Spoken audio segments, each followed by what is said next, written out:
ಅನಾಥ ಮಗುವಿನ ಕಲ್ಲಂಗಡಿ ಮನೆ. ವೆಂಕಟಾಪುರ ಅನ್ನುವ ಒಂದು ಊರಿತ್ತು. ಆ ಊರಿನಲ್ಲಿ ಪಲ್ಲವಿ ಅನ್ನುವ ಒಬ್ಳು ಅನಾಥೆ ಹುಡುಗಿ ಬಾಳ್ತಿದ್ಲು. ಪಲ್ಲವಿಯ ತಂದೆ ತಾಯಿ ಇಬ್ರು ಕೂಡ ಒಂದು ಅಪಘಾತದಲ್ಲಿ ತೀರ್ಕೊಂಡಿದ್ರು. ಆ ದಿನದಿಂದ ಯಾರೂ ಇಲ್ಲದೆ ಪಾಪ ಪಲ್ಲವಿ ಮಾತ್ರ ಒಬ್ಳೇ ಬಾಳ್ತಾ ಇದ್ಲು. ಪಲ್ಲವಿ ಬಾಳ್ತಾ ಇದ್ದಿದ್ದು ಒಂದು ಚಿಕ್ಕ ಗುಡಿಸಲಿನಲ್ಲಿ. ಇವತ್ತು ನಾನು ಪುಸ್ತಕವನ್ನು ಮಾರಾಟ ಮಾಡಲಿಕ್ಕೆ ಕಾಲೇಜ್ ಹತ್ರ ಹೋಗ್ಬೇಕು. ತುಂಬಾ ಟೈಮ್ ಆಗ್ತಿದೆ, ಬೇಗ ರೆಡಿಯಾಗಿ ಹೋಗ್ಬೇಕು. ಹಾಗೆ ಅಂದ್ಕೊಂಡು ಪಲ್ಲವಿ ಬೇಗನೆ ಎದ್ದು ಸ್ನಾನ ಮಾಡಿ ತಯಾರಾದ್ಲು. ಆಮೇಲೆ ಮೊದಲು ಅಲ್ಲಿಂದ ಅವಳು ಪುಸ್ತಕದ ಅಂಗಡಿಗೆ ಹೋದ್ಲು. ಆ ಪುಸ್ತಕದ ಅಂಗಡಿಯನ್ನ ರಾಘವಯ್ಯ ಅನ್ನುವ ಒಬ್ಬ ವ್ಯಕ್ತಿ ನಡೆಸ್ತಾ ಇದ್ರು. ಬಂದ, ನಿನಗೋಸ್ಕರನೇ ಕಾಯ್ತಾ ಇದ್ದೆ. ಯಾಕೆ ಇವತ್ತು ಇಷ್ಟೊಂದು ಲೇಟ್ ಆಯ್ತು? ರಾತ್ರಿ ತುಂಬಾ ಲೇಟಾಗಿ ನಿದ್ರೆ ಮಾಡಿದೆ, ಅದಕ್ಕೆ ಲೇಟಾಗಿ ಎದ್ದೆ. ಅದಕ್ಕೇನೆ ಲೇಟಾಗಿ ಬಂದಿದ್ದೀನಿ. ಇವಾಗ ಪುಸ್ತಕನ ಕೊಡಿ, ನಾನು ಕಾಲೇಜ್ ಹತ್ರ ಮಾರಾಟ ಮಾಡಿ ಬರ್ತೀನಿ. ತಗೋ, ನೀನು ಮಾರಬೇಕಾದ ಪುಸ್ತಕ ಈ ಬ್ಯಾಗಲ್ಲಿದೆ. ಇದನ್ನ ಎತ್ಕೊಂಡು ಕಾಲೇಜ್ ಹತ್ರ ಹೋಗು. ಸಂಜೆ 6 ಗಂಟೆಗೆ ಪುಸ್ತಕ ಎಲ್ಲ ಮಾರಿ ಹಣನ ತಗೊಂಬರ್ಬೇಕು. ಸರಿ ರೀ, ಸರಿಯಾಗಿ ಸಂಜೆ 6 ಗಂಟೆಗೆ ಇಲ್ಲಿ ಬಂದ್ಬಿಡ್ತೀನಿ. ಹಾಗೆ ಪಲ್ಲವಿ ಆ ಪುಸ್ತಕಗಳನ್ನೆಲ್ಲ ತಗೊಂಡು ಒಂದು ಕಾಲೇಜ್ ಹತ್ತಿರ ಹೋದ್ಲು. ಕಾಲೇಜ್ ಹೊರಗಡೆ ಆ ಪುಸ್ತಕಗಳನ್ನ ಇಟ್ಟು ವ್ಯಾಪಾರ ಶುರು ಮಾಡಿದ್ಲು. ಆ ಕಾಲೇಜಲ್ಲಿ ಓದ್ಕೊಳ್ತಾ ಇದ್ದ ಮಕ್ಕಳು ಎಲ್ರು ಕೂಡ ಅವಳ ಹತ್ರನೇ ಬಂದು ಪುಸ್ತಕಗಳನ್ನ ತಗೊಳ್ತಿದ್ರು. ಹಾಗೆ ಆ ದಿನ ಸಂಜೆ 6 ಗಂಟೆ ತನಕ ಪುಸ್ತಕ ವ್ಯಾಪಾರ ಮಾಡಿ ಉಳಿದಿರುವ ಪುಸ್ತಕ ಹಾಗೂ ಹಣ ತಗೊಂಡು ಅವಳ ಅಂಗಡಿಗೆ ವಾಪಸ್ ಬಂದ್ಲು. ಬಂದ, ಇವತ್ತು ವ್ಯಾಪಾರ ಹೇಗೆ ನಡೀತು? ನಾನ್ ಬಂದ್ಬಿಟ್ಟೆ. ಒಟ್ಟು 100 ಪುಸ್ತಕವನ್ನು ತಗೊಂಡೋಗಿದ್ದೆ. ಅದರಲ್ಲಿ 75 ಪುಸ್ತಕ ಮಾರಾಟ ಮಾಡಿದ್ದೀನಿ. ತಗೊಳ್ಳಿ, ಆ ಪುಸ್ತಕಕ್ಕೆ ಸಂಬಂಧಿಸಿದ ಹಣ. ಉಳಿದ ಪುಸ್ತಕವನ್ನು ಇದೋ ಇಲ್ಲೇ ಇಟ್ಟಿದ್ದೀನಿ. ಪರವಾಗಿಲ್ಲ, ಇವತ್ತು ವ್ಯಾಪಾರ ಚೆನ್ನಾಗೇ ನಡೆದಿದೆ. ತಗೋಮ, ನಿನಗೆ ಸೇರ್ಬೇಕಾದ ಹಣ.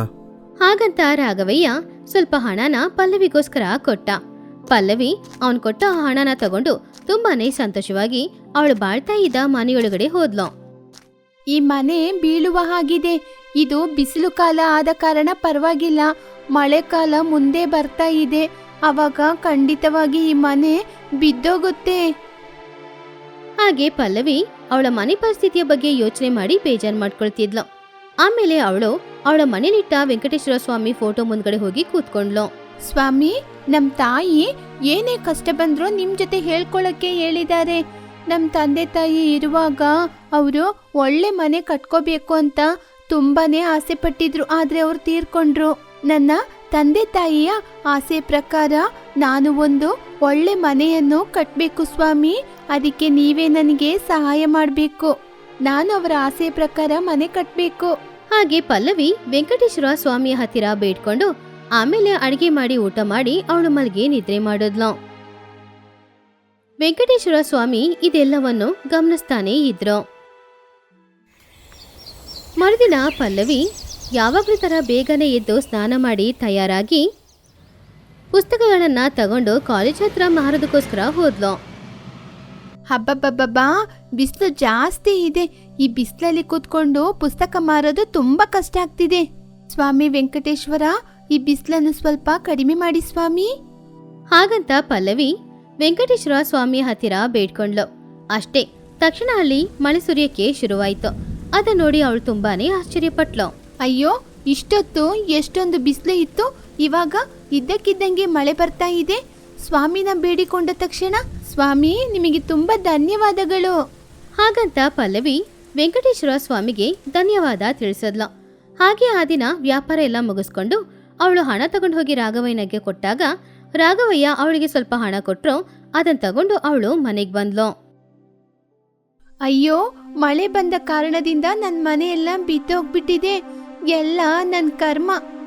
ತುಂಬಾ ಬಿಸಿಲು ಇದೆ ಅಂತ ಮಳೆ ಬೇಕು ಅಂತ ಹೇಳ್ದೆ, ಆದ್ರೆ ನನ್ನ ಮನೆನ ನಾನು ಮರ್ತೇ ಬಿಟ್ಟೆ ಅಲ್ವಾ. ಮನೆ ಬೀಳುವ ಪರಿಸ್ಥಿತಿಯಲ್ಲಿದ್ದ ಕಾರಣ ಮಳೆಯಿಂದ ಮನೆ ಕೂಡ ಬಿದ್ದೋಯ್ತು.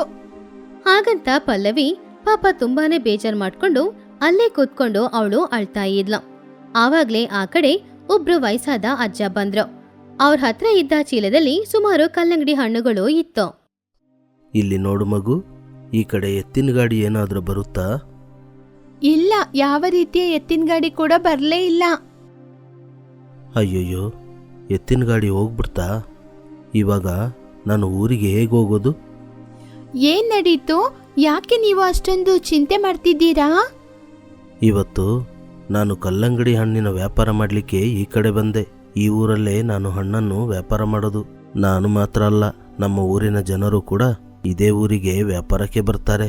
ನಾವೆಲ್ಲರೂ ಸೇರಿ ಎತ್ತಿನ ಗಾಡಿಲಿ ಈ ಊರಿಗೆ ಬರ್ತೀವಿ. ಮಾರ್ಕೆಟಲ್ಲಿ ಕೂತ್ಕೊಂಡು ವ್ಯಾಪಾರ ಮಾಡಿ ಆನಂತರ ಎಲ್ಲರೂ ಒಟ್ಟಿಗೆ ಆ ಎತ್ತಿನ ಗಾಡಿಲಿ ಊರಿಗೆ ಹೋಗ್ತೀವಿ. ಆದರೆ ಇವತ್ತು ಎಲ್ಲರೂ ನನ್ನನ್ನು ಬಿಟ್ಬಿಟ್ಟು ಊರಿಗೆ ಹೋಗ್ಬಿಟ್ಟಿದ್ದಾರೆ. ಹಾಗಂತ ಹೇಳಿ ಆ ಅಜ್ಜ ತುಂಬಾನೇ ಬೇಜಾರು ಮಾಡ್ಕೊಳ್ತಾ ಇದ್ರು. ಅಯ್ಯೋ, ಇವಾಗ ನೀವು ಮನೆಗೆ ಹೇಗೆ ಹೋಗ್ತೀರಾ? ಇವತ್ತು ವ್ಯಾಪಾರನೇ ಆಗಲಿಲ್ಲ. ಒಂದು ವೇಳೆ ನಾನು ತಂದ ಹಣ್ಣುಗಳು ವ್ಯಾಪಾರ ಆಗಿದ್ರೆ ಗಾಡಿ ಇಲ್ದೇನೆ ಹೋಗ್ಬಿಡ್ತಿದ್ದೆ. ಇವತ್ತು ಹಣ್ಣು ವ್ಯಾಪಾರನೇ ಆಗಿಲ್ಲ. ಅಯ್ಯಯ್ಯೋ, ಇವಾಗ ನೀವು ಏನ್ ಮಾಡ್ಬೇಕು ಅಂತ ಇದ್ದೀರಾ? ನಿಮಗೆ ಆಶ್ರಯ ಕೊಡ್ಲಿಕ್ಕೆ ನನ್ನ ಜೊತೆ ಮನೆ ಕೂಡ ಇಲ್ಲ. ಮಳೆಯ ಕಾರಣದಿಂದ ನನ್ನ ಮನೆ ಎಲ್ಲನೂ ಬಿದ್ದೋಗ್ಬಿಡ್ತು. ಇವತ್ತಿನ ಮಳೆಯಿಂದ ನನಗೆ ವ್ಯಾಪಾರನೇ ಆಗಲಿಲ್ಲ. ಇಲ್ಲಿ ನೋಡಮ್ಮ, ನನಗೆ ಒಂದು ಸಹಾಯ ಮಾಡು. ನಾನು ನಮ್ಮ ಊರಿಗೆ ನಡ್ಕೊಂಡೇ ಹೋಗ್ತೀನಿ. ಈ ಮೂಟೆಯನ್ನು ನನಗೆ ಎತ್ಕೊಂಡು ಹೋಗ್ಲಿಕ್ಕೆ ಆಗಲ್ಲ. ಆದ್ದರಿಂದ ಈ ಹಣ್ಣಿನ ಮೂಟೆಯನ್ನು ಇಲ್ಲೇ ಇಟ್ಟು ನಾನು ನಡ್ಕೊಂಡೇ ಹೋಗ್ತೀನಿ. ನಾಳೆ ಬೆಳಿಗ್ಗೆ ಹೇಗೂ ನಾನು ಇಲ್ಲಿಗೆ ಬರಲೇಬೇಕು. ನಾಳೆ ಬಂದು ಈ ಮೂಟೆನ ನನ್ನ ವ್ಯಾಪಾರಕ್ಕೆ ಎತ್ಕೊಂಡು ಹೋಗ್ತೀನಿ. ಸರಿ, ನಾನು ಈ ಮೂಟೆನ ಭದ್ರವಾಗಿ ನೋಡ್ಕೋತೀನಿ. ಆದ್ರೆ ಒಂದು ಮುಖ್ಯವಾದ ವಿಷಯ, ನಾಳೆ ಬೆಳಿಗ್ಗೆನೆ ನೀವು ಬೇಗ ಬರಬೇಕು. ಯಾಕೆ ಅಂದ್ರೆ ನಾನ್ ಕೂಡ ವ್ಯಾಪಾರಕ್ಕೆ ಹೋಗ್ಬೇಕಲ್ವಾ? ಹಾಗಂತ ಪಲ್ಲವಿ ವಯಸ್ಸಾಗಿರುವ ಆ ಅಜ್ಜನ ಹತ್ತಿರ ಹೇಳಿದ್ಲು. ಆ ಅಜ್ಜ ಹಣ್ಣುಗಳ ಮೂಟೆನ ಕೊಟ್ಟು ಅಲ್ಲಿಂದ ಹೋದ್ರು. ಪಾಪ ಪಲ್ಲವಿ ಏನ್ ಮಾಡುದು ಅಂತ ಗೊತ್ತಿಲ್ದೆ ಅಲ್ಲೇ ಒಂದು ಚಾಪೆ ಹಾಕಿ ಮಲಗಿ ನಿದ್ರೆ ಮಾಡಿದ್ಲು. ನನ್ನ ತಂದೆ ತಾಯಿ ಇದ್ದಿದ್ರೆ ನನಗೆ ಈ ಪರಿಸ್ಥಿತಿ ಬರ್ತಾ ಇರಲಿಲ್ಲ. ಸ್ವಾಮಿ ವೆಂಕಟೇಶ್ವರ, ನನಗೆ ನೀವೇ ತಾಯಿ, ನೀವೇ ತಂದೆ. ಅದರಿಂದ ನನಗೆ ಯಾವ ಕಷ್ಟ ಬಂದರೂ ಕೂಡ ನೀವೇ ನನ್ನನ್ನು ಕಾಪಾಡಬೇಕು. ದಯವಿಟ್ಟು ನನ್ನನ್ನು ಕಾಪಾಡಿ ಸ್ವಾಮಿ. ಹಾಗೆ ಪಲ್ಲವಿ ಸ್ವಾಮಿಯ ಹತ್ರ ಬೇಡ್ಕೊಂಡೇ ಮಲಗಿ ನಿದ್ರೆ ಮಾಡಿದ್ಲು. ಹಾಗೆ ಆ ದಿನ ರಾತ್ರಿನೂ ಕಳೀತು. ಮರುದಿನ ಬೆಳಗ್ಗೆ ಪಲ್ಲವಿ ಕಣ್ಬಿಟ್ಟು ನೋಡಿದ್ಲು. ಆವಾಗ ಅವಳ ಮುಂದ್ಗಡೆ ಒಂದು ತುಂಬಾ ದೊಡ್ಡ ಅದ್ಭುತನೇ ನಡೆದಿತ್ತು. ಅರೆ, ಏನಿದು? ಆಶ್ಚರ್ಯವಾಗಿದೆ. ಇದು ಹೇಗೆ ಸಾಧ್ಯ? ಈ ಮೂಟೆಯಲ್ಲಿದ್ದ ಕಲ್ಲಂಗಡಿ ಹಣ್ಣೆಲ್ಲ ಏನಾಯ್ತು? ಹಾಗೆ ಪಲ್ಲವಿ ಆಶ್ಚರ್ಯ ಪಡ್ತಾ ಇದ್ದಾಗ ಆ ಚೀಲದಲ್ಲಿದ್ದ ಕಲ್ಲಂಗಡಿ ಹಣ್ಣುಗಳು ಎಲ್ಲಾನು ಸೇರಿ ಒಂದು ಮನೆಯಾಗಿ ಬದಲಾಗಿತ್ತು. ಅದನ್ನ ನೋಡಿದ ಅವಳಿಗೆ ಬಾಯಿಂದ ಮಾತುಗಳೇ ಬರ್ಲಿಲ್ಲ. ಈ ಕಲ್ಲಂಗಡಿ ಹಣ್ಣಿನಿಂದ ಹೇಗೆ ಮನೆ ಸೃಷ್ಟಿಯಾಯಿತು?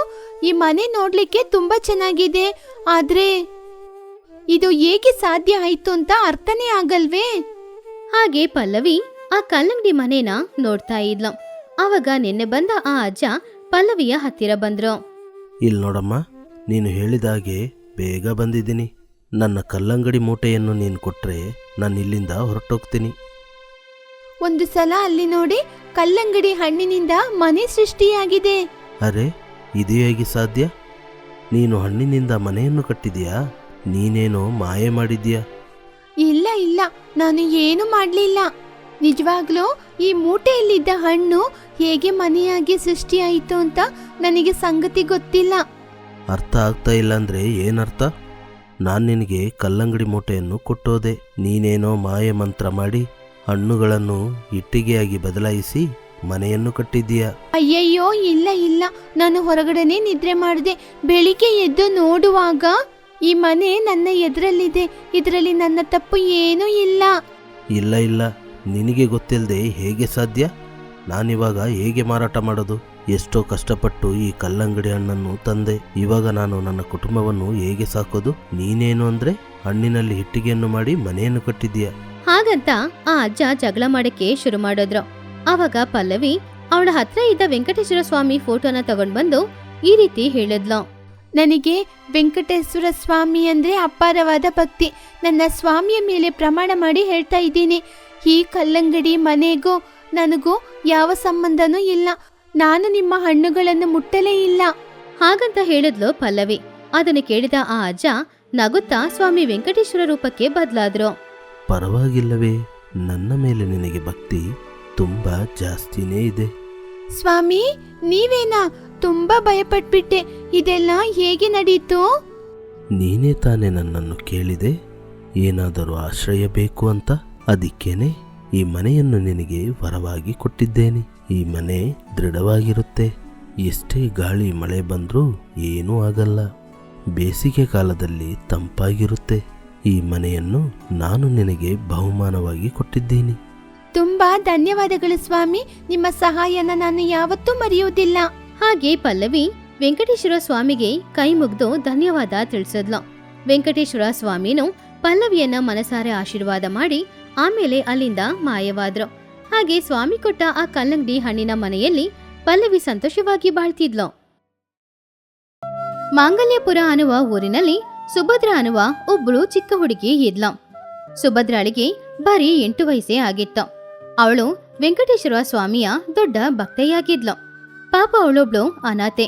ಅವಳ ಚಿಕ್ಕ ವಯಸ್ಸಲ್ಲೇ ತಂದೆ ತಾಯಿ ಇಬ್ರನ್ನು ಕೂಡ ಅವಳು ಕಳ್ಕೊಂಡಿದ್ಲು. ಆದ್ರಿಂದ ಪಾಪ ಅವಳು ಕಷ್ಟಪಟ್ಟು ಬಾಳ್ತಿದ್ಲು. ಊರಿನವರು ಏನಾದ್ರೂ ಕೆಲಸ ಕೊಟ್ರೆ ಅದನ್ನ ಮಾಡ್ಕೊಂಡು ಅವ್ರು ಕೊಡುವ ಆಹಾರನ ತಿಂದ್ಕೊಂಡು ಬಾಳ್ತಾ ಇದ್ಲು. ಅಯ್ಯೋ, ಏನು ನಾನು ಇವತ್ತು ಇಷ್ಟೊತ್ತು ನಿದ್ರೆ ಮಾಡ್ತಾ ಇದ್ದೀನಿ. ಹೊರಗಡೆ ಮಂಗಮ್ಮ ಅವರ ಮನೆಯಲ್ಲಿ ನನಗೆ ತುಂಬಾ ಕೆಲಸ ಇದೆ. ಮರ್ತೋಗಿ ನಿದ್ರೆ ಮಾಡ್ತಿದ್ದೀನಿ. ನಾನು ಮಾತ್ರ ಬೇಗ ಮಂಗಮ್ಮನವರ ಮನೆಗೆ ಹೋಗದಿದ್ರೆ ಅವರಿಗೆ ತುಂಬಾ ಕೋಪ ಬರುತ್ತೆ. ಸ್ವಾಮಿ ವೆಂಕಟೇಶ್ವರ, ಮಂಗಮ್ಮ ಅವರಿಗೆ ಕೋಪ ಬಾರದ ಹಾಗೆ ಇವತ್ತು ನೀವೇ ನೋಡ್ಕೋಬೇಕು. ಹಾಗೆ ಸುಭದ್ರ ಬೆಳಿಗ್ಗೆ ಬೇಗನೆ ಎದ್ದು ಸ್ನಾನ ಮಾಡಿ ಸ್ವಾಮಿಗೆ ಪೂಜೆ ಮಾಡಿ ಆಮೇಲೆ ಮಂಗಮ್ಮನ ಮನೆಗೆ ಹೊರಟ್ಲು. ಮಂಗಮ್ಮನ ಮನೆಯಲ್ಲೇ ಸುಭದ್ರ ಕೆಲಸ ಮಾಡ್ತಿದ್ಲು. ಏನಮ್ಮ, ಇವತ್ತು ಇಷ್ಟು ಬೇಗ ಬಂದಿದೀಯಾ? ಹೋಗಿ ಸ್ವಲ್ಪ ಲೇಟಾಗಿ ಬಾ. ಇಲ್ಲ ಮಂಗಮ್ಮನವರೇ, ನಾನಿವತ್ತು ಸ್ವಲ್ಪ ತಡವಾಗಿ ಎದ್ಬಿಟ್ಟೆ. ಇವಾಗ ಬೇಸಿಗೆ ಕಾಲ ಅಲ್ವಾ, ರಾತ್ರಿಯಲ್ಲಿ ತುಂಬಾ ಸೆಕೆ ಆಗುವ ಕಾರಣ ಸರಿಯಾಗಿ ನಿದ್ರೆನೇ ಮಾಡಕ್ಕಾಗ್ತಿಲ್ಲ. ನನ್ನ ಮನೆಯೊಳಗೆ ಬಿಸಿ ಜಾಸ್ತಿ ಇರುವ ಕಾರಣ ನನಗೆ ಆರಾಮವಾಗಿ ನಿದ್ರೆ ಮಾಡ್ಲಿಕ್ಕೆ ಆಗ್ತಾನೆ ಇಲ್ಲ. ಅದ್ರಿಂದನೇ ಇವತ್ತು ಬೇಗ ಎದ್ದೇಳಕ್ಕೆ ಆಗಿಲ್ಲ. ದಯವಿಟ್ಟು ನನ್ನನ್ನು ಕ್ಷಮಿಸಿ. ನಾನು ಹೋಗಿ ಎಲ್ಲ ಕೆಲಸವನ್ನು ಮಾಡಿ ಮುಗಿಸ್ತೀನಿ. ಹಾಗೆ ಸುಭದ್ರ ಮಂಗಮ್ಮನ ಮನೆಯಲ್ಲಿರುವ ಎಲ್ಲ ಕೆಲಸಗಳನ್ನ ಮಾಡಕ್ಕೆ ಶುರು ಮಾಡಿದ್ಲು. ಮಂಗಮ್ಮನಿಗೆ ಅವಳೇ ಆಹಾರ ಎಲ್ಲಾನು ಮಾಡ್ತಾ ಇದ್ಲು. ನಾನು ತಯಾರಿಸಿದ ಈ ಉಪ್ಮಾ ಹೇಗಿದೆ ಅಂತ ತಿಂದು ನೋಡಿ. ಇಷ್ಟೊಂದು ಸಣ್ಣ ವಯಸ್ಸಲ್ಲಿ ಇಷ್ಟು ಚೆನ್ನಾಗಿ ಅಡಿಗೆ ಮಾಡ್ತಿದ್ದೀಯಾ ಅಂತ ನನ್ನಿಂದ ನಂಬಕ್ಕೆ ಆಗ್ತಾ ಇಲ್ಲ. ನಿಜವಾಗ್ಲೂ ನಿನ್ನ ಕೈಯಲ್ಲಿ ಏನೋ ಮಾಯೆ ಇದೆ. ತುಂಬಾ ಧನ್ಯವಾದಗಳಮ್ಮ. ನಿಜವಾಗ್ಲೂ ನಮ್ಮ ತಾಯಿ ನನಗಿಂತ ತುಂಬಾ ಚೆನ್ನಾಗಿ ಅಡಿಗೆ ಮಾಡ್ತಾರೆ. ನಾನು ಈ ಅಡಿಗೆನ ಅವ್ರ ಕೈಯಿಂದನೇ ಕಲ್ತ್ಕೊಂಡಿದ್ದು. ಅವ್ರು ಮಾತ್ರ ಇವತ್ತು ಬದುಕಿದ್ರೆ ಅವ್ರ ಕೈಯಿಂದ ಇನ್ನಷ್ಟು ಅಡಿಗೆನ ನಾನು ಕಲ್ತಿರ್ತೀನಿ. ಸರಿ ಸರಿ, ನೀನೇನು ಚಿಂತೆ ಮಾಡಬೇಡ. ಇವತ್ತು ರಾಜೇಶ್ವರಿ ಅವರ ಮನೆಗೆ ಹೋಗಿ ಕೂಡ ಕೆಲಸ ಮಾಡ್ಬೇಕಲ್ಲ. ಸರಿ, ಬೇಗ ಅವ್ರ ಮನೆಗೆ ಹೊರಟೋಗು.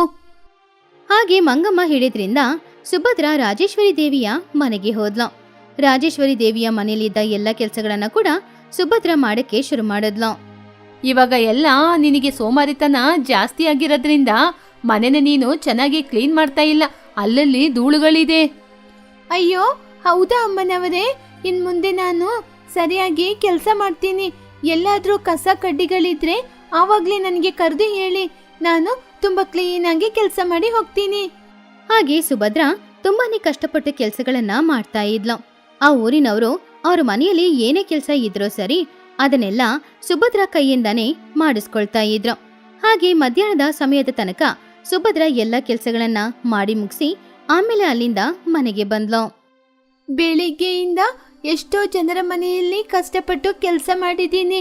4 ಜನರ ಮನೆಯಲ್ಲಿ ಅಡಿಗೆ ಕೂಡ ಮಾಡಿದ್ದೀನಿ. ಇವಾಗ ನನಗೆ ಅಡಿಗೆ ಮಾಡ್ಕೋಬೇಕು ಅಂದ್ರೆ ತುಂಬಾನೇ ಕಷ್ಟ ಆಗ್ತಿದೆ. ನಾನು ಕೆಲ್ಸಕ್ಕೆ ಹೋಗೋ ಜಾಗದಲ್ಲಿರುವ ಹೆಂಗಸರೆಲ್ಲ ತುಂಬಾನೇ ಜಿಪುಣರು. ಅವರಿಗೆ ಮಾಡಿಕೊಟ್ಟ ಆಹಾರದಲ್ಲಿ ನನಗೂ ಒಂಚೂರು ಕೊಟ್ಟಿದ್ರೆ ನಾನು ಮನೆಗೆ ಬಂದು ಅಡಿಗೆ ಮಾಡುವ ಅವಶ್ಯಕತೆ ಇರಲಿಲ್ಲ ಅಲ್ವಾ? ಆದ್ರೆ ಯಾರು ಕೂಡ ಈ ರೀತಿ ಯಾಕೆ ಅರ್ಥ ಮಾಡ್ಕೊಳ್ಳೋದಿಲ್ವೋ ಗೊತ್ತಿಲ್ಲ. ಹಾಗೆ ಸುಭದ್ರ ಮಧ್ಯಾಹ್ನ ಅವಳಿಗೋಸ್ಕರ ಆಹಾರನ ತಯಾರು ಮಾಡಿದ್ಲು. ಆಮೇಲೆ ಊಟ ಮಾಡಿ ಸ್ವಲ್ಪ ಹೊತ್ತು ಮಲಗಿ ವಿಶ್ರಾಂತಿ ತಗೊಂಡ್ಲು. ಸರಿಯಾಗಿ ಸಂಜೆ 4 ಗಂಟೆಗೆ ಎದ್ದು ಹೂವಿನ ತೋಟಕ್ಕೆ ಹೋದ್ಲು. ಅಲ್ಲಿ ಇದ್ದ ಹೂಗಳನ್ನ ಮಾಲೆಯಾಗಿ ಕಟ್ಟದ್ಲು. ಹಾಗೆ ಮಾಲೆಯಾಗಿ ಕಟ್ಟಿದ ಆ ಹೂವನ್ನ ತಗೊಂಡು ವೆಂಕಟೇಶ್ವರ ಸ್ವಾಮಿ ದೇವಸ್ಥಾನದ ಹೊರಗಡೆ ಮಾರ್ತಾ ಇದ್ಲು. ಬನ್ನಿ ಅಮ್ಮ, ಬನ್ನಿ ಅಯ್ಯ. ಬರೀ ಕೈಯಲ್ಲಿ ದೇವಸ್ಥಾನಕ್ಕೆ ಹೋಗುವುದು ಒಳ್ಳೇದಲ್ಲ. ಈ ತುಳಸಿ ಮಾಲೆಯನ್ನು ಸ್ವಾಮಿಗೆ ತಗೊಂಡೋಗಿ ಕೊಡಿ. ಈ ಸ್ವಾಮಿಗೆ ತುಳಸಿ ಮಾಲೆ ಅಂದ್ರೆ ತುಂಬಾನೇ ಇಷ್ಟ. ಖಂಡಿತವಾಗಿ ನಿಮ್ಮ ಆಸೆಗಳು ಈಡೇರುತ್ತೆ. ನೀನು ಹೇಳೋದು ನಿಜಾನೇ ಮಗು. ನನಗೆ ಒಂದು ಮಲ್ಲಿಗೆ ಹೂ ಮಾಲೆ, ತುಳಸಿ ಮಾಲೆ ಕೊಡು. ತಗೊಳ್ಳಿ, ಬನ್ನಿ ಬನ್ನಿ. ನಿಮ್ಮ ಆಸೆಯನ್ನು ಆ ದೇವರು ಪೂರೈಕೆ ಮಾಡಬೇಕು ಅಂತ ಮನಸ್ಫೂರ್ತಿಯಾಗಿ ಕೇಳ್ಕೊತೀನಿ. ಹಾಗೆ ಸುಭದ್ರ ಹೂ ವ್ಯಾಪಾರ ಮಾಡಿ ಕಷ್ಟಪಟ್ಟು ಹಣನ ಸಂಪಾದನೆ ಮಾಡಿದ್ಲು. ಹಾಗೆ ಸಂಪಾದನೆ ಮಾಡಿದಲ್ಲಿ ಅರ್ಧ ಹಣನ ಹೂವಿನ ತೋಟದ ಯಜಮಾನಿಗೆ ಕೊಟ್ಟು ಆಮೇಲೆ ಉಳಿದ ಹಣದಲ್ಲಿ ಅವಳಿಗೆ ಏನ್ ಬೇಕೋ ಅದನ್ನ ತಗೊಳ್ತಿದ್ಲು. ಹಗಲಿಡೀ ತುಂಬಾ ಕಷ್ಟಪಟ್ಟಿದ್ದೀನಿ. ಇವಾಗ ನನಗೋಸ್ಕರ ಅಡಿಗೆ ಮಾಡ್ಕೊಳ್ಳುವಂತಹ ಮನಸ್ಸು ನಂಗೆ ಆಗ್ತಾ ಇಲ್ಲ. ಆದ್ರೆ ನಾನು ವೆಂಕಟೇಶ್ವರ ಸ್ವಾಮಿಗೆ ಪೂಜೆ ಮಾಡಬೇಕು. ನಮ್ಮಮ್ಮ ಹೇಳಿದ್ದಾರೆ ಏನೇ ಕೆಲಸ ಇದ್ರೂ ಪೂಜೆ ಮಾಡಬೇಕು ಅಂತ. ಸರಿ, ನಾನು ಬೇಗ ಹೋಗಿ ರೆಡಿ ಆಗ್ತೀನಿ. ಹಾಗೆ ಸುಭದ್ರಳಿಗೆ ಎಷ್ಟೇ ಸುಸ್ತಾಗಿದ್ರೂ ಸರಿ, ಅವಳು ತಕ್ಷಣ ಹೋಗಿ ಸ್ನಾನ ಮಾಡಿ ತಯಾರಾದ್ಲು. ಆಮೇಲೆ ಸ್ವಾಮಿಯ ಫೋಟೋ ಮುಂದ್ಗಡೆ ಅವಳು ದೀಪಾನ ಇಟ್ಟು ಕೈ ಮುಗ್ದು ಸ್ವಾಮಿಯ ಹತ್ತಿರ ಈ ರೀತಿ ಬೇಡದ್ಲು. ಸ್ವಾಮಿ, ಹೇಗಿದ್ದೀರಾ ನೀವು? ಬೆಳಿಗ್ಗೆಯಿಂದ ನಾನು ನಿಮ್ಮ ಜೊತೆ ಮಾತಾಡಲೇ ಇಲ್ಲ. ನಮ್ಮಮ್ಮ ಪ್ರತಿದಿನ ನಿಮಗೆ ಪೂಜೆ ಮಾಡಬೇಕು ಅಂತ ಹೇಳಿದ್ದಾರೆ. ಅಷ್ಟು ಮಾತ್ರ ಅಲ್ಲ, ಪ್ರತಿದಿನ ನನಗೇನು ಮಾಡ್ತೀನಿ ಎಲ್ಲ ನಿಮ್ಮ ಜೊತೆ ಹೇಳ್ಕೋಬೇಕು ಅಂತ ಕೂಡ ನನ್ನ ಜೊತೆ ಹೇಳಿದ್ದಾರೆ. ನಾನು ಬೆಳಿಗ್ಗೆಯಿಂದ ಎಷ್ಟೋ ಕಷ್ಟಪಟ್ಟು ಕೆಲಸ ಮಾಡಿ ತರಕಾರಿ ತಗೊಂಡಿದ್ದೀನಿ. ಉಳಿದ ದುಡ್ಡನ್ನು ಕೂಡಿಟ್ಟಿದ್ದೀನಿ. ಸ್ವಾಮಿ, ನನ್ನ ಯಾವಾಗಲೂ ನೀವು ಹೀಗೇನೆ ಕಾಪಾಡ್ಕೊಂಡಿರಿ. ಹಾಗೆ ಸುಭದ್ರ ಸ್ವಾಮಿಯ ಹತ್ತಿರ ಬೇಡ್ಕೊಂಡ್ಲು. ಸ್ವಾಮಿಗೋಸ್ಕರ ಇಟ್ಟಿದ್ದ ಹಣ್ಣನ್ನ ತಿಂದು ಅವಳು ನಿದ್ರೆ ಮಾಡಿದ್ಲು. ಸರಿಯಾಗಿ ಅರ್ಧರಾತ್ರಿಯ ಸಮಯ ಅವಳಿಗೆ ಎಚ್ಚರವಾಯಿತು. ಹಬ್ಬಬ್ಬಾ, ಈ ಮನೆಯೊಳಗೆ ತುಂಬಾ ಬಿಸಿ ಆಗ್ತಿದೆ. ನನ್ನಿಂದ ನಿದ್ರೆ ಮಾಡಕ್ಕಾಗ್ತಿಲ್ಲ. ಈ ಮನೆಯಲ್ಲಿ ಒಂದು ಕಿಟಕಿ ಕೂಡ ಇಲ್ಲ. ಅದಕ್ಕೇನೆ ಮನೆಯೊಳಗೆ ಗಾಳಿ ಬರ್ತಿಲ್ಲ. ನಾನೊಂದು ಕೆಲಸ ಮಾಡ್ತೀನಿ, ಹೊರಗಡೆ ಅಂಗಳದಲ್ಲಿ ಚಾಪೆ ಹಾಕೊಂಡು ಮಲ್ಕೋತೀನಿ. ಹಾಗಂತ ಸುಭದ್ರ ಮನೆಯಿಂದ ಹೊರಗಡೆ ಹೋದ್ಲು. ಮನೆ ಅಂಗಳದಲ್ಲಿ ಒಂದು ಚಾಪೆನ ಹಾಕಿ ಅದರಲ್ಲಿ ಅವಳು ಮಲಗೋದ್ಲು. ಆದ್ರೆ ನಿದ್ರೆ ಮಾಡಕ್ಕೆ ಎಷ್ಟೇ ಪ್ರಯತ್ನ ಪಟ್ರೂ ಕೂಡ ಅವಳಿಗೆ ನಿದ್ರೆ ಅಂತೂ ಬರ್ಲಿಲ್ಲ. ಅಯ್ಯೋ, ಏನಿದು? ತುಂಬಾ ಆಶ್ಚರ್ಯವಾಗಿದೆ. ಯಾಕೆ ಇವಾಗೆಲ್ಲ ನನಗೆ ನಿದ್ರೆನೇ ಬರ್ತಾ ಇಲ್ಲ? ಬೇಸಿಗೆ ಕಾಲ ಆರಂಭವಾದ ದಿನಗಳಿಂದ ನಾನು ಸರಿಯಾಗಿ ನಿದ್ರೆನೇ ಮಾಡ್ತಾ ಇಲ್ಲ. ಆದ್ರೆ ನಾನು ನಿದ್ರೆ ಮಾಡ್ಲಿಕ್ಕೆ ಪ್ರಯತ್ನ ಪಡ್ಲೇಬೇಕು. ಹಾಗೆ ಸುಭದ್ರ ರಾತ್ರಿ ಇಡೀ ನಿದ್ರೆ ಮಾಡಕ್ಕೆ ಪ್ರಯತ್ನ ಮಾಡ್ತಾನೆ ಇದ್ಲು. ಮುಂಜಾನೆ 4 ಗಂಟೆಗೆ ಅವಳಿಗೆ ನಿದ್ರೆ ಬಂತು. ಆವಾಗ ಅವಳು ಎದ್ದೇಳುವಾಗ 9 ಗಂಟೆ ಆಗಿತ್ತು. ಅಯ್ಯೋ, ಏನಿದು? ಇವತ್ತು ಇಷ್ಟು ಸಮಯ ಆಗ್ಬಿಡ್ತು. ರಾತ್ರಿ ನೋಡಿದ್ರೆ ನಿದ್ರೆ ಬರೋದಿಲ್ಲ, ಬೆಳಿಗಿನ ಜಾವ ನಿದ್ರೆ ಬರುತ್ತೆ, ಆಮೇಲೆ ಬೆಳಿಗ್ಗೆ ಎದ್ದೇಳಕ್ಕೇನೆ ಆಗೋದಿಲ್ಲ. ಹಾಗಂತ ಸುಭದ್ರ ಬೇಗನೆ ಎದ್ದು ಸ್ನಾನ ಮಾಡಿದ ತಕ್ಷಣ ತಯಾರಾದ್ಲು. ಆಮೇಲೆ ಅಲ್ಲಿಂದ ಮಂಗಮ್ಮನ ಮನೆಗೆ ಹೋದ್ಲು. ಆವಾಗ ಮಂಗಮ್ಮ ಸುಭದ್ರಳ ಮೇಲೆ ತುಂಬಾನೇ ಕೋಪದಲ್ಲಿದ್ರು. ಆವಾಗ್ಲೇ ಮಂಗಮ್ಮನ ಮನೆಯಲ್ಲಿ ರಾಜೇಶ್ವರಿ ದೇವಿನೂ ಇದ್ರು. ಏನಮ್ಮನವರೇ, ಇವತ್ತು ಇಷ್ಟು ಬೇಗ ಬಂದಿದ್ದೀರಾ? ನನ್ನನ್ನು ಕ್ಷಮಿಸಿ ಅಮ್ಮನವರೇ. ರಾತ್ರಿ ನನ್ನಿಂದ ಸರಿಯಾಗಿ ನಿದ್ರೆ ಮಾಡಕ್ಕೆ ಆಗಿಲ್ಲ. ಅದಕ್ಕೇನೆ ಬೆಳಿಗ್ಗೆ ಎದ್ದೇಳಲಿಕ್ಕೆ ತಡವಾಗ್ಬಿಡ್ತು. ಯಾವಾಗ ನೋಡಿದ್ರು ಒಂದೇ ಕಾರಣ ಹೇಳ್ತಾ ಇರ್ತೀಯ. ನಿನಗೆ ಬುದ್ಧಿ ಇದೆಯಾ? ನಿನ್ನಂತವಳನ್ನ ನಾವು ಕೆಲಸದಲ್ಲಿ ಇಟ್ಕೊಂಡಿದ್ದೆ ನಾವು ಮಾಡಿದ ತಪ್ಪು. ಹೌದು ಮಂಗಮ್ಮನವರೇ, ನೀವ್ ಹೇಳೋದು ನಿಜಾನೇ. ಇಂಥ ಜವಾಬ್ದಾರಿ ಇಲ್ಲದೆ ಇರೋ ಹುಡುಗಿನ ನಾವು ಖಂಡಿತ ಕೆಲಸದಲ್ಲಿ ಇಟ್ಕೋಬಾರ್ದು. ಇಲ್ಲಿ ನೋಡೆ, ನಾಳೆಯಿಂದ ನೀನು ಈ ಕಡೆ ಕೆಲ್ಸಕ್ಕೆ ಬರ್ಬೇಡ. ಬಂದ್ರೆ ಅಷ್ಟೇ ಮತ್ತೆ. ಹಾಗೆ ಮಂಗಮ್ಮ ಹಾಗೂ ರಾಜೇಶ್ವರಿ ದೇವಿ ಇಬ್ರು ಕೂಡ ಸುಭದ್ರನ ಅಲ್ಲಿಂದ ತಳ್ಳಿದ್ರು. ಪಾಪ ಸುಭದ್ರ ತುಂಬಾ ಬೇಜಾರ್ ಮಾಡ್ಕೊಂಡು ವಾಪಸ್ ಬಂದ್ಲು. ಆ ದಿನ ಸಂಜೆ ಅವಳು ದೇವಸ್ಥಾನಕ್ಕೆ ಹೋದ್ಲು. ಏನ್ ಮಗು, ಇವತ್ತು ನೀನು ಹೂ ಮಾರಾಟ ಮಾಡ್ಲಿಲ್ವಾ? ಇಲ್ಲ ಪುರೋಹಿತರೆ, ಇವತ್ ನಾನು ತುಂಬಾ ದುಃಖದಲ್ಲಿದ್ದೀನಿ. ಇವತ್ ನನ್ನ ಕಷ್ಟನ ಸ್ವಾಮಿ ಬಳಿ ಹೇಳ್ಕೋಬೇಕು ಅಂತ ನೇರವಾಗಿ ದೇವಾಲಯಕ್ಕೆ ಬಂದಿದ್ದೀನಿ. ಹಾಗಂತ ಸುಭದ್ರ ವೆಂಕಟೇಶ್ವರ ಸ್ವಾಮಿಯ ಮುಂದ್ಗಡೆ ಕೂತ್ಕೊಂಡು ಈ ರೀತಿ ಮಾತಾಡ್ತಾ ಇದ್ಲು. ಸ್ವಾಮಿ, ರಾತ್ರಿ ಸಮಯದಲ್ಲಿ ನನ್ನಿಂದ ನೆಮ್ಮದಿಯಾಗಿ ನಿದ್ರೆ ಮಾಡ್ಲಿಕ್ಕೆ ಆಗ್ತಾ ಇಲ್ಲ. ಬಿಸಿ ಜಾಸ್ತಿ ಇರುವುದರಿಂದ ನನಗೆ ನಿದ್ರೆ ಕೂಡ ಬರ್ತಾನೆ ಇಲ್ಲ. ಒಂದು ಫ್ಯಾನ್ ತಗೊಳ್ಳೋಣ ಅಂತ ಆಲೋಚನೆ ಮಾಡಿದ್ರೆ ಫ್ಯಾನ್ ತಗೊಳಕ್ಕೆ ನನ್ನ ಜೊತೆ ಹಣ ಕೂಡ ಇಲ್ಲ. ತುಂಬಾ ತಡವಾಗಿ ನಿದ್ರೆ ಮಾಡುವ ಕಾರಣದಿಂದ ನನಗೆ ಬೆಳಿಗ್ಗೆ ಬೇಗ ಕೆಲಸಕ್ಕೆ ಎದ್ದಳಕ್ಕೆ ಆಗಲ್ಲ. ಈ ಕಾರಣದಿಂದಾನೇ ಇವತ್ ನಾನು ನನ್ನ ಕೆಲಸವನ್ನು ಕಳ್ಕೊಂಡೆ. ದಯವಿಟ್ಟು ಹೇಗಾದ್ರೂ ನೀವೇ ನನ್ನನ್ನು ಕಾಪಾಡ್ಬೇಕು ಸ್ವಾಮಿ. ಹಾಗೆ ಸುಭದ್ರ ವೆಂಕಟೇಶ್ವರ ಸ್ವಾಮಿ ಹತ್ರ ಬೇಡ್ಕೊಂಡು ಆಮೇಲೆ ಹೂ ವ್ಯಾಪಾರ ಮಾಡಿದ್ಲು. ಸ್ವಲ್ಪ ಸಮಯದಲ್ಲಿ ಅವಳು ಮನೆಗೆ ಹೋದ್ಲು. ಮನೆಗೆ ಹೋಗಿ ಯಾವಾಗ್ಲೂ ತರ ಸ್ನಾನ ಮಾಡಿ ಆ ರಾತ್ರಿ ಸ್ವಾಮಿಗೆ ಪೂಜೆನೂ ಮಾಡಿದ್ಲು. ಆಮೇಲೆ ಸ್ವಾಮಿಗೋಸ್ಕರ ಇಟ್ಟಿದ್ದ ಹಣ್ಣನ್ನ ತಿಂದು ಅವಳು ಮನೆ ಹೊರಗಡೆ ಬಂದು ಮಲಗದ್ಲು. ಮನೆ ಹೊರಗಡೆ ಚಾಪೆ ಹಾಕಿ ನಿದ್ರೆ ಮಾಡಕ್ಕೆ ಎಷ್ಟೇ ಪ್ರಯತ್ನ ಪಟ್ಟರೂ ಕೂಡ ಅವಳಿಗೆ ನಿದ್ರೆ ಅಂತೂ ಬರ್ಲೇ ಇಲ್ಲ. ನಿಜವಾಗ್ಲೂ ದಿನದಿಂದ ದಿನಕ್ಕೆ ಈ ಬಿಸಿ ಯಾಕೆ ಇಷ್ಟೊಂದು ಜಾಸ್ತಿ ಆಗ್ತಿದೆ ಅಂತ ಗೊತ್ತಾಗ್ತಾ ಇಲ್ಲ. ಇವಾಗ್ಲೇ ಇಷ್ಟೊಂದು ಬಿಸಿ ಅಂದ್ರೆ ಮುಂದಿನ ದಿನಗಳಲ್ಲಿ ಹೇಗಿರುತ್ತೆ? ಹಾಗೆ ನಿದ್ರೆ ಮಾಡಕ್ಕಾಗದೆ ಕಷ್ಟಪಡ್ತಾ ಇದ್ದ ಸುಭದ್ರ ಹತ್ತಿರ ಒಬ್ಬ ವ್ಯಕ್ತಿ ಬಂದ. ಅವನ ಕೈಯಲ್ಲಿ ಒಂದು ಕಂಬಳಿ ಇತ್ತು. ಆ ಕಂಬಳಿ ನೋಡಕ್ಕೆ ತುಂಬಾ ವಿಚಿತ್ರವಾಗಿನೂ ಇತ್ತು. ಯಾರ್ ತಾತ ನೀವು? ನಿಮಗೆ ಏನ್ ಬೇಕು? ನನ್ನ ಹೆಸರು ಗೋವಿಂದಯ್ಯ. ನಾನು ತುಂಬಾ ಬಡವ. ನಾನು ನನ್ನ ಹೆಂಡತಿಗೆ ಔಷಧಿ ತಗೋಬೇಕು. ಅವಳು ಅನಾರೋಗ್ಯದಿಂದ ನರಳುತ್ತಿದ್ದಾಳೆ. ನನ್ನ ಜೊತೆ ಮಾರಾಟ ಮಾಡಲಿಕ್ಕೆ ಏನೂ ಇಲ್ಲ. ದಯವಿಟ್ಟು ಈ ಕಂಬಳಿನ ತಗೋ. ಈ ಕಂಬಳಿಯನ್ನು ನನ್ನ ಹೆಂಡತಿ ಹುಲ್ಲಿನಿಂದ ತಯಾರಿಸಿದ್ಲು. ಇದನ್ನ ತಗೊಂಡು ನನಗೆ ಸ್ವಲ್ಪ ಹಣ ಕೊಡು ತಾಯಿ. ಅಯ್ಯೋ ಹೌದಾ, ಸರಿ, ನನಗೆ ಕಂಬಳಿ ಏನು ಬೇಡ, ತಗೊಳ್ಳಿ, ಈ ಹಣನ ಇಟ್ಕೊಳ್ಳಿ. ಅಯ್ಯೋ, ಹಾಗೆ ಹೇಳ್ಬೇಡ ತಾಯಿ. ಉಚಿತವಾಗಿ ನಾನು ನಿನ್ನ ಜೊತೆ ಹಣ ತಗೊಳ್ಳೋದಿಲ್ಲ. ಈ ಕಂಬಳಿನ ತಗೊಮ್ಮ. ಇವಾಗ ಬೇಸಿಗೆ ಕಾಲ, ಈ ಕಂಬಳಿಯಿಂದ ನಾನೇನ್ ಮಾಡ್ತೀನಿ ಹೇಳಿ? ಹಾಗೆ ಹೇಳ್ಬೇಡ ತಾಯಿ.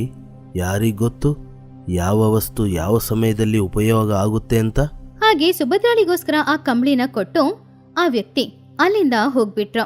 ಆ ದಿನ ರಾತ್ರಿ ಸುಭದ್ರ ನಿದ್ರೆ ಮಾಡಕ್ಕಾಗದೆ ತುಂಬಾನೇ ಕಷ್ಟಪಡ್ತಾ ಇದ್ದಾಗ ಸುಭದ್ರ ಆ ವ್ಯಕ್ತಿ ಕೊಟ್ಟು ಹೋದ ಆ ಕಂಬಳಿನ ಮುಟ್ಟಿ ನೋಡಿದ್ಲು. ಈ ಕಂಬಳಿ ತುಂಬಾ ಚೆನ್ನಾಗಿದೆ, ತುಂಬಾ ತಂಪಾಗಿ ಇದೆ. ಈ ಕಂಬಳಿಯನ್ನು ಹುಲ್ಲಿಂದ ಮಾಡಿದ ಕಾರಣ ತಂಪಾಗಿದೆ ಅನ್ಸುತ್ತೆ. ಒಂದ್ ಕೆಲ್ಸ ಮಾಡ್ತೀನಿ, ಈ ಕಂಬಳಿನ ಹೊದ್ಕೊಂಡ್ ಮಲ್ಕೋತೀನಿ. ಹಾಗಂತ ಸುಭದ್ರ ಆ ಕಂಬಳಿನ ಹೊದ್ಕೊಂಡ್ಲು. ಆಶ್ಚರ್ಯ ಏನಂದ್ರೆ ಅದರ ಹೊದ್ಕೊಂಡ ತಕ್ಷಣ ಅವಳಿಗೆ ತಂಪಾಗಿ ಅನಿಸ್ತಿತ್ತು. ಅರೆ, ಆಶ್ಚರ್ಯವಾಗಿದೆ. ಈ ಕಂಬಳಿನ ಹುಲ್ಲಿನಿಂದ ಮಾಡಿದ ಕಾರಣದಿಂದ ಈ ಕಂಬಳಿ ದೇಹಕ್ಕೆ ತಂಪನ್ನು ಕೊಡುವುದರಿಂದ ತುಂಬಾ ತಂಪಾಗಿದೆ. ಹಾಗಂತ ಸುಭದ್ರ ಆ ರಾತ್ರಿ ಇಡೀ ಚೆನ್ನಾಗಿ ಮಲ್ಗಿ ನಿದ್ರೆ ಮಾಡಿದ್ಲು. ಮರುದಿನ ಬೆಳಿಗ್ಗೆನೆ ಬೇಗ ಎದ್ಲು. ಹಾಗೆ ಎದ್ದು ಅವಳು ಸ್ನಾನ ಮಾಡಿ ತಯಾರಾಗಿ ಸ್ವಾಮಿಯ ದೇವಸ್ಥಾನಕ್ಕೆ ಹೋದ್ಲು. ಸ್ವಾಮಿ, ನಿಮ್ಗೆ ಒಂದು ವಿಚಾರ ಗೊತ್ತಾ? ನಿನ್ನೆ ನಮ್ಮ ಮನೆಗೆ ಒಬ್ರು ತಾತ ಬಂದ್ರು. ಅವ್ರೊಂದು ಕಂಬಳಿನ ಕೊಟ್ರು. ಆ ಕಂಬಳಿ ತುಂಬಾ ತಂಪಾಗಿತ್ತು. ಆ ಕಾರಣದಿಂದಾನೇ ನಾನು ರಾತ್ರಿ ತುಂಬಾ ಚೆನ್ನಾಗಿ ನಿದ್ರೆ ಮಾಡಿ ಇವತ್ ಬೆಳಿಗ್ಗೆ ಕೂಡ ಬೇಗನೆ ಎದ್ದಿದ್ದೀನಿ. ಆ ತಾತನ ನೀವೇ ಕಳ್ಸಿರ್ಬೇಕು. ನಿಮಗೆ ತುಂಬಾ ಧನ್ಯವಾದಗಳು. ಹಾಗೇನೆ ನನ್ನ ಹೋದ ಕೆಲಸ ನನಗೆ ತಿರುಗಿ ಬರೋ ರೀತಿ ನೀವೇ ಮಾಡ್ಬೇಕು. ಹಾಗೆ ಸುಭದ್ರ ವೆಂಕಟೇಶ್ವರ ಸ್ವಾಮಿಯ ಹತ್ತಿರ ಬೇಡ್ಕೊಳ್ತಾ ಇದ್ಲು.